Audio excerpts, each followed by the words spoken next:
El extraño de Howard Phillips Lovecraft.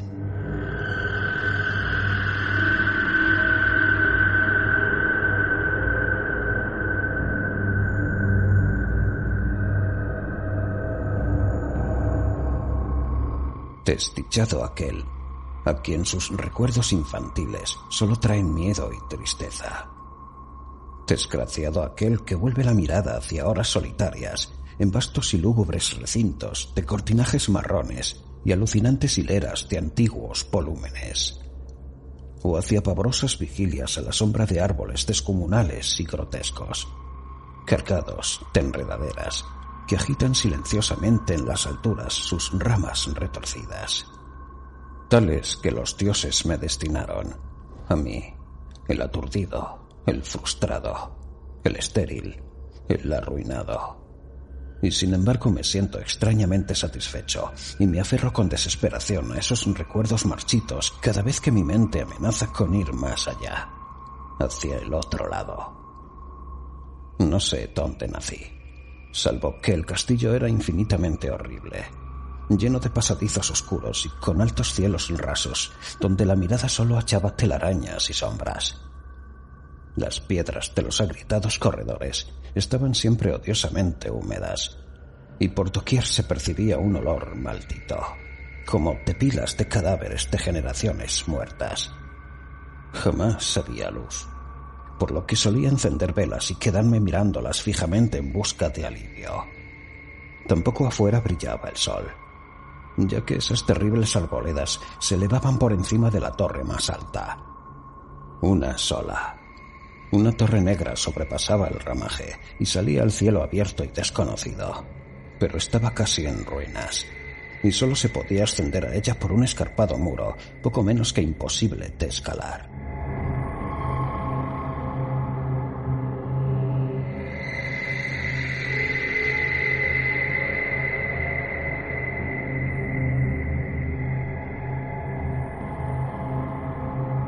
Debo haber vivido años en ese lugar, pero no puedo medir el tiempo. Seres vivos debieron haber atendido a mis necesidades, y sin embargo no puedo rememorar a persona alguna, excepto yo mismo, ni ninguna cosa viviente salvo ratas, murciélagos y arañas, silenciosos todos. Supongo que quienquiera que me haya cuidado debió haber sido increíblemente viejo, puesto que mi primera representación mental de una persona viva fue la de algo semejante a mí, pero retorcido, marchito y deteriorado como el castillo. Para mí no tenían nada de grotescos los huesos y los esqueletos esparcidos por las criptas de las paredes de piedra, cavadas en las profundidades de los cimientos. En mi fantasía, asociaba esas cosas con los hechos cotidianos y los hallaba más reales que las figuras en colores de los seres vivos que veía en muchos libros mohosos. En esos libros aprendí todo lo que sé. Maestro alguno me urgió o me guió. Y no recuerdo haber escuchado en todos esos años voces humanas, ni siquiera la mía, ya que si bien había leído acerca de la palabra hablada, nunca se me ocurrió hablar en voz alta. Mi aspecto era, asimismo, una cuestión ajena a mi mente, ya que no había espejo en el castillo y me limitaba, por instinto, a verme como un ser semejante a las figuras juveniles que veía dibujadas o pintadas en los libros. Tenía conciencia de la juventud a causa de lo poco que recordaba. Afuera, tendido en el pútrido foso, bajo los árboles tenebrosos y mudos, solía pasarme horas enteras soñando en lo que había leído en los libros. Añoraba verme entre gentes alegres, en el mundo soleado de allende la floresta interminable. Una vez más traté de escapar del bosque, pero a medida que me alejaba del castillo, las sombras se hacían más tensas y el aire más impregnado de crecientes temores, de modo que eché a correr frenéticamente por el camino andado, no fuera a extraviarme en un laberinto de lúgubre silencio.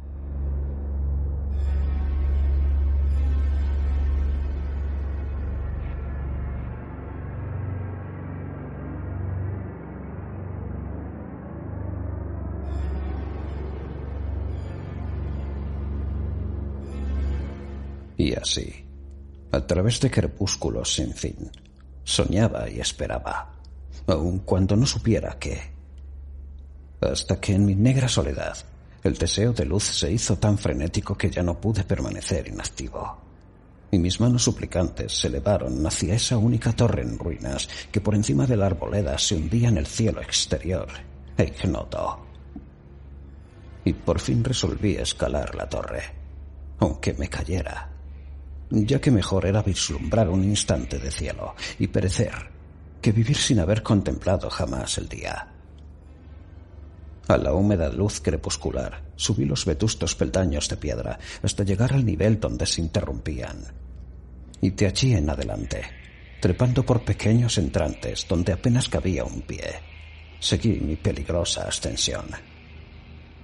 Horrendo y pavoroso era aquel cilindro rocoso, inerte y sin peldaños, negro, ruinoso y solitario, siniestro como su mudo aleteo de espantados murciélagos. Pero más horrenda era aún la lentitud de mi avance, ya que por más que trepase, las tinieblas que me envolvían no se disipaban, y un frío nuevo, como de moho venerable y embrujado, me invadió. Tiritando de frío me preguntaba por qué no llegaba a la claridad, y de haberme atrevido, habría mirado hacia abajo. Antojóseme que la noche había caído de pronto sobre mí, y en vano tanteé con la mano libre en busca del antepecho de alguna ventana por la cual espiar hacia afuera y arriba y calcular a qué altura me encontraba.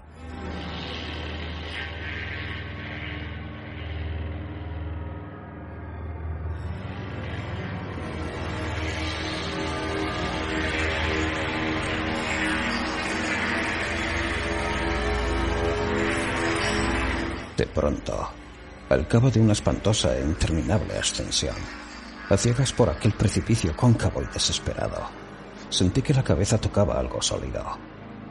Supe entonces que debía haber ganado la terraza, o cuando menos, alguna clase de piso.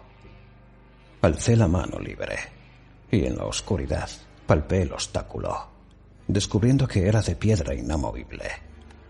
Luego vino un mortal rodeo a la torre, aferrándome de cualquier soporte que su viscosa pared pudiera ofrecer, hasta que finalmente mi mano, tanteando siempre, halló un punto donde la valla cedía, y reanudé la marcha hacia arriba, empujando la losa o puerta con la cabeza, ya que utilizaba ambas manos en mi cauteloso avance. Arriba no apareció luz alguna, y a medida que mis manos iban más y más alto, supe que mi ascensión había terminado, ya que la puerta daba a una abertura que conducía a una superficie de piedra de mayor circunferencia que la torre inferior. Sin duda, el piso de alguna elevada y espaciosa cámara de observación. Me deslicé silenciosamente del recinto, tratando de que la pesada losa no volviera a su lugar, pero fracasé en mi intento. Mientras yacía exhausto sobre el piso de piedra, oí el alucinante eco de su caída, pero, con todo, tuve la esperanza de volver a levantarla cuando fuese necesario. Creyéndome ya a una altura prodigiosa, muy por encima de las odiadas ramas del bosque, me incorporé fatigosamente y tanteé la pared en busca de alguna ventana que me permitiese mirar por primera vez el cielo y esa luna y esas estrellas sobre las que había leído. Pero ambas manos me decepcionaron, ya que todo cuanto hallé fueron amplias estanterías de mármol, cubiertas de aborrecibles cajas oblongas de inquietante dimensión. Más reflexionaba y más me preguntaba qué extraños secretos podía albergar aquel recinto construido a tan inmensa distancia del castillo. De pronto mis manos tropezaron con el marco de una puerta, del cual colgaba una plancha de piedra de superficie rugosa a causa de las extrañas incisiones que le cubrían. La puerta estaba cerrada, pero haciendo un supremo esfuerzo, superé todos los obstáculos y la abrí hacia adentro.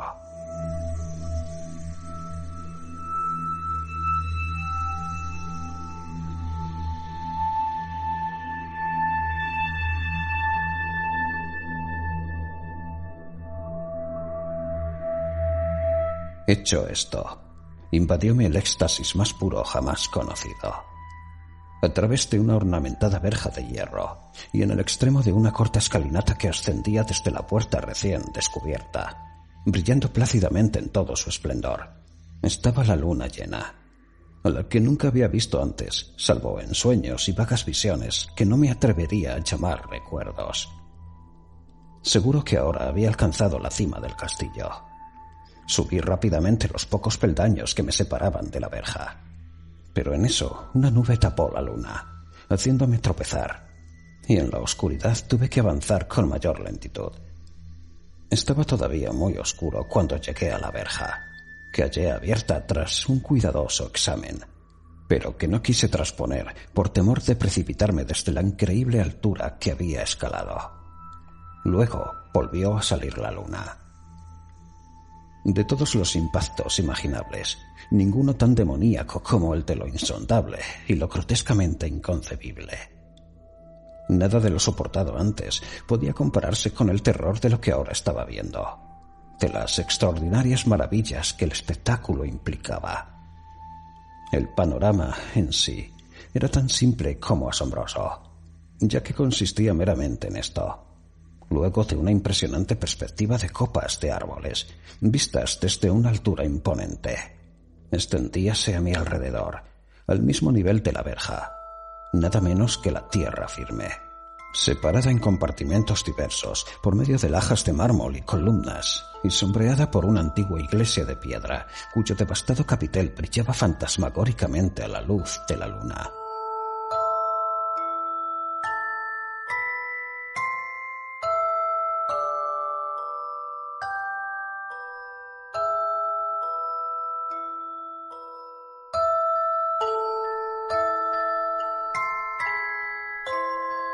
Medio inconsciente abrí la verja y avancé por la senda de grava blanca que se extendía en dos direcciones. Por aturdida y caótica que estuviera mi mente, persistía en ella ese anhelo de luz, y ni siquiera el pasmoso descubrimiento de antes podía detenerme.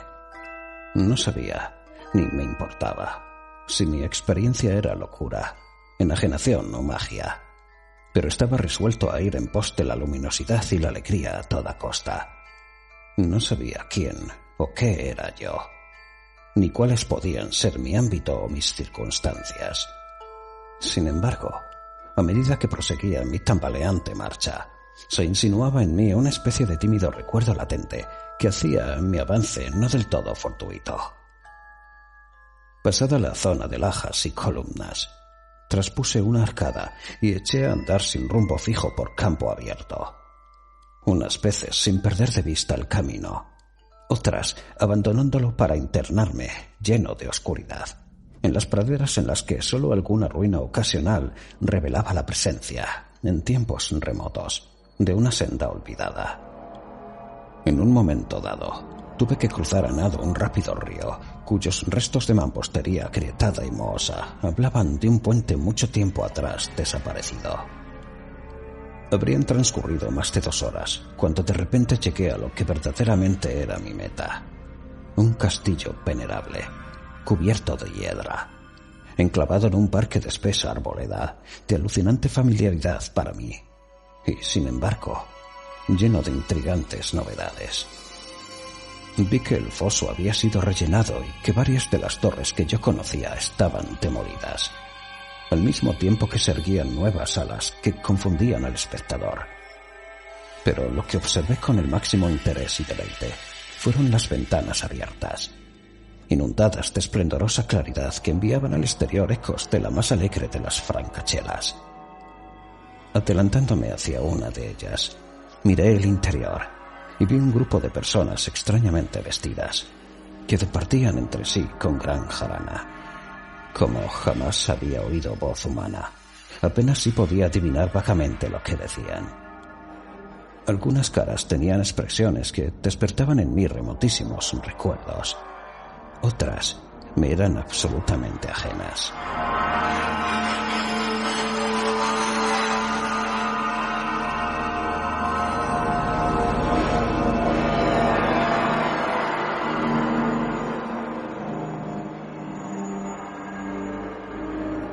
Salté por la ventana y me introduje en la habitación, brillantemente iluminada, a la vez que mi mente saltaba del único instante de esperanza al más negro de los desalientos.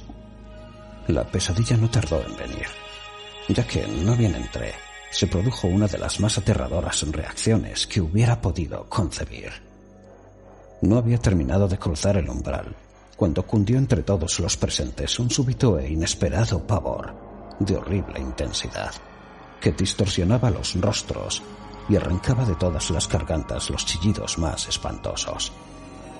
El despante fue general, y en medio del griterío y del pánico, varios sufrieron desmayos, siendo arrastrados por los que huían enloquecidos. Muchos se taparon los ojos con las manos y corrían a ciegas llevándose todo por delante, derribando los muebles y dándose con las paredes en su desesperado intento de ganar alguna de las numerosas puertas.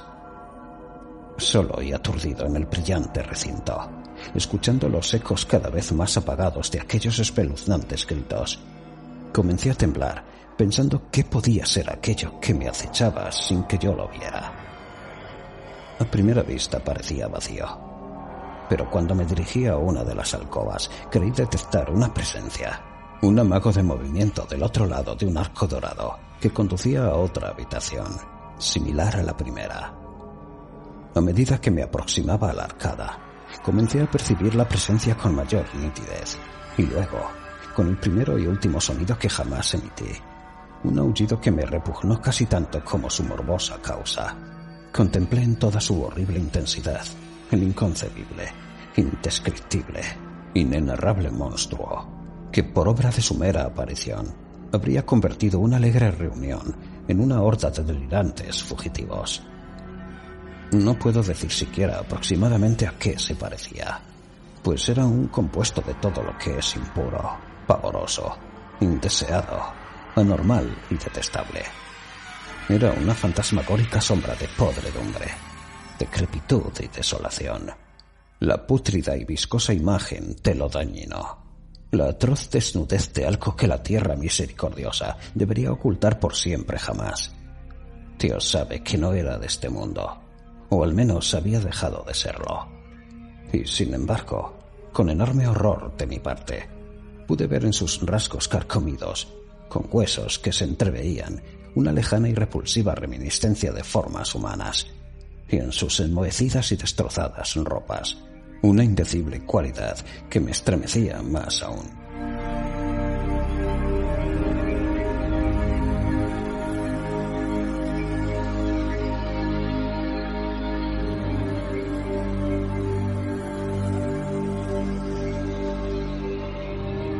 Estaba casi paralizado, pero no tanto como para no hacer un débil esfuerzo hacia la salvación. Un tropezón hacia atrás que no pudo romper el hechizo en que me tenía apresado el monstruo sin voz y sin nombre. Mis ojos, embrujados por aquellos asqueantes ojos vítreos que los miraban fijamente, se negaban a cerrarse. Si bien el terrible objeto tras el primer impacto se veía ahora más confuso. Traté de levantar la mano y disipar la visión, pero estaba tan anonadado que el brazo no respondió por entero a mi voluntad. Sin embargo, el intento fue lo suficiente como para alterar mi equilibrio, y bamboleándome, di unos pasos adelante para no caer. Al hacerlo, adquirí de pronto la angustiosa noción de la proximidad de la cosa, cuya inmunda respiración tenía casi la impresión de oír. Poco menos que enloquecido, pude no obstante adelantar una mano para detener a la fétida imagen, que se acercaba más y más, cuando de pronto mis manos tocaron la extremidad putrefacta que el monstruo extendía por debajo del arco dorado. No chillé, pero todos los satánicos vampiros que cabalgan en el viento de la noche lo hicieron por mí, a la vez que dejaron caer sobre mi mente una avalancha de anonadantes recuerdos. Supe en ese instante todo lo ocurrido. Recordé hasta más allá del terrorífico castillo y sus árboles, y reconocí el edificio en el cual me hallaba. Reconocí lo más terrible, la impía abominación que se erguía ante mí, mirándome de soslayo mientras apartaba de los suyos mis dedos manchados.